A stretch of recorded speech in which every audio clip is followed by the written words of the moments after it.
everybody! Today let's check out some commonly used phrases in OET speaking test to explain something.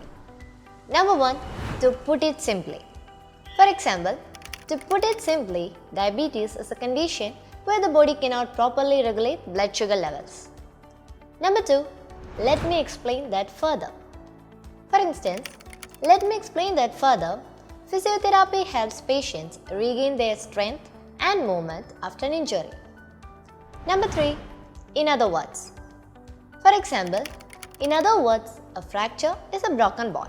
Number 4. To clarify.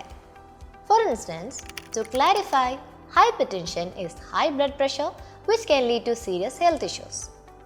Number 5. What this means is that. For example, what this means is that asthma causes narrowing of the airways, making breathing difficult. Number 6. Basically.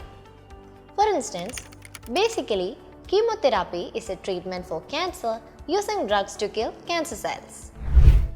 These phrases can help you structure your explanations clearly and succinctly during your OET speaking test. I hope this is useful for you. Do follow Tiju's Academy for more informative tips. ഉറപ്പാണ് വിജയം.